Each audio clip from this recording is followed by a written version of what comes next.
BTS Festa special. एक लड़की की कहानी जिसे BTS ने खुद से मिलवाया। 13 जून 2013। उस दिन दुनिया के एक छोटे से कोने में 7 लड़कों ने अपने सपनों के साथ एक सफ़र शुरू किया था। और मुझे तब बिल्कुल नहीं पता था कि एक दिन वही 7 लड़के मेरी जिंदगी के सबसे अंधेरे मौसमों में मेरे लिए रोशनी बन जाएंगे। शायद उन्हें भी नहीं पता था कि एक दिन उनकी आवाज़ लाखों लोगों के दिलों तक पहुंचेगी। और उन लाखों लोगों में एक मैं भी थी।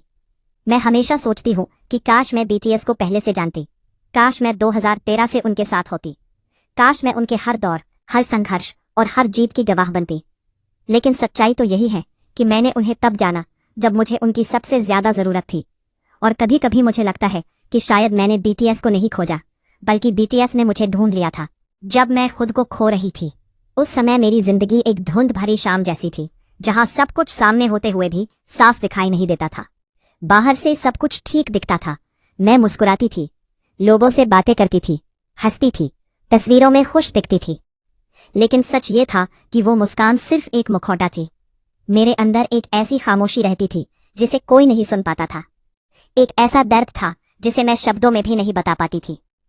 मेरे दिल के अंदर एक ऐसी उदासी रहती थी जिसे कोई नहीं देख पाता था।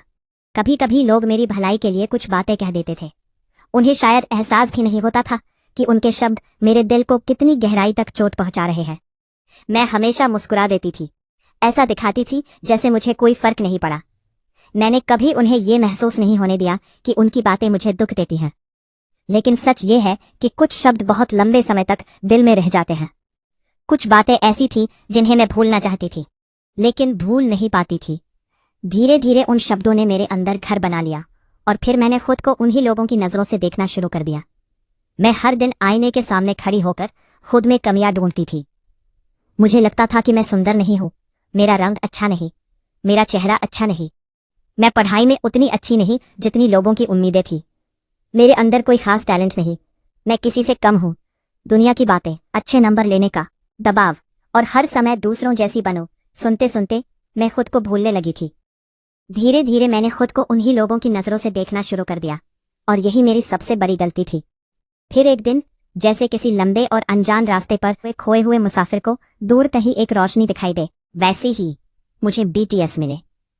पहले उनके गाने, फिर उनके इंटरव्यू, फिर उनकी कहानियां, फिर उनके शब्द, और धीरे धीरे ऐसा लगा जैसे कोई पहली बार मेरे दिल की भाषा समझ रहा हो। लोग कहते हैं BTS चेंज्ड माई लाइफ, लेकिन मेरी कहानी थोड़ी अलग है।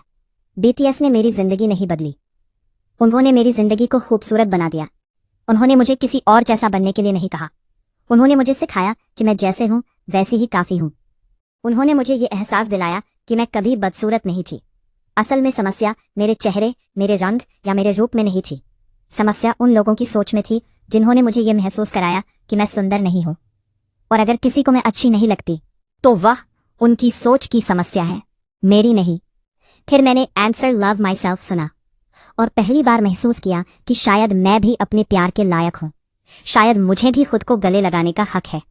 फिर एपिफनी आया और जिनके शब्द मेरे दिल में ऐसे उतरे जैसे किसी ने मेरे टूटे हुए दिल पर रोशनी बिखेर दी हो। उस दिन पहली बार मैंने खुद को दुश्मन की तरह देखना बंद किया। फिर मैजिक शॉप आया। वह सिर्फ एक गाना नहीं था, वह मेरे लिए एक जादुई दरवाज़ा था। एक ऐसी जगह जहां मेरे डर, मेरी चिंताएं, मेरे आंसू और मेरी खामोशियां सुरक्षित थीं। जब भी दुनिया बहुत भारी लगती थी, मैं अपने दिल की उस मैजिक शॉप में चली जाती थी। पैराडाइज ने मुझे सिखाया कि हर किसी को भागना जरूरी नहीं, हर किसी को सबसे आगे पहुंचना जरूरी नहीं। कभी कभी धीरे चलना भी ठीक होता है, अपना रास्ता ढूंढना भी ठीक होता है। नॉट टुडे ने मुझे हार ना मानना सिखाया, टुमारो ने मुझे उम्मीद दी, स्प्रिंग डे ने मुझे सिखाया कि सबसे ठंडी सर्दियां भी हमेशा नहीं रहती, और 000 क्लॉक ने मुझे बताया कि चाहे आज कितना भी बुरा क्यों ना हो, आधी रात के बाद एक नया दिन मेरा इंतजार कर रहा होगा। BTS ने मुझे ये भी सिखाया कि कोई भी इंसान पैदा होते ही टैलेंटेड नहीं होता, कोई भी इंसान पैदा होते ही महान नहीं होता। हर हुनर मेहनत से बनता है, हर सपना समय मांगता है, हर स्किल अभ्यास चाहती है। अगर आज मैं किसी चीज में अच्छी नहीं हूं, तो इसका मतलब ये नहीं कि मैं कभी अच्छी नहीं बनूंगी। इसका मतलब सिर्फ इतना है कि मेरी कहानी अभी लिखी जा रही है। उन्होंने मुझे पढ़ाई को भी नए तरीके से देखना सिखाया। पढ़ाई सिर्फ नंबरों के लिए नहीं, सिर्फ तुलना के लिए नहीं, सिर्फ लोगों को खुश करने के लिए नहीं। पढ़ाई ज्ञान के लिए होनी चाहिए, खुद को बेहतर बनाने के लिए, दुनिया को समझने के लिए। और सबसे बड़ी बात, उन्होंने मुझे सिखाया कि अगर दुनिया मुझे जज करती है तो कोई बात नहीं, लेकिन अगर मैं खुद को जज करने लगूं तो मैं खुद ही अपने दिल को चोट पहुंचाऊंगी। लोग मुझे नापसंद कर सकते हैं, मेरी आलोचना कर सकते हैं, मुझे समझ नहीं सकते, लेकिन मुझे खुद से नफरत करने का कोई हक नहीं। मुझे खुद से नफरत नहीं करनी चाहिए, बल्कि उन्होंने मुझे सिखाया कि अगर पूरे ब्रह्मांड में मुझे किसी से सबसे ज्यादा प्यार करना चाहिए तो वो मैं खुद हूँ। मैं कौन हूँ, कहाँ से आई हूँ, मैं कैसी दिखती हूँ, मेरे अंदर कितनी कमियां हैं, इन सब के बावजूद मैं प्यार के लायक हूँ, सम्मान के लायक हूँ, खुशियों के लायक हूँ। और शायद यही बीटीएस का सबसे खूबसूरत जादू है। उन्होंने मुझे उड़ना नहीं सिखाया, उन्होंने मुझे अपने टूटे हुए पंखों पर भरोसा करना सिखाया। उन्होंने मेरे आंसू नहीं रोके, उन्होंने मुझे बताया कि रोना कमजोरी नहीं है। उन्होंने मेरे घाव नहीं मिटाए, उन्होंने मुझे उन घावों के साथ भी खुद से प्यार करना सिखाया। 13 जून 2013 को बीटीएस का सफर शुरू हुआ था, लेकिन 2019 में मेरे अंदर एक नई उम्मीद का जन्म हुआ था। और आज हर फेस्टा पर जब मैं रात के आसमान में चमकते सितारों को देखती हूँ तो मुझे ऐसा लगता है जैसे 7 सितारे अब भी चमक रहे हैं। मेरी जैसी लाखों लोगों की कहानियां थोड़ी कम अंधेरी हो गई हैं, क्योंकि उन्होंने हमें ये सिखाया है कि हम जैसे हैं हमें उससे प्यार करना चाहिए। और शायद यही सबसे बड़ा जादू है।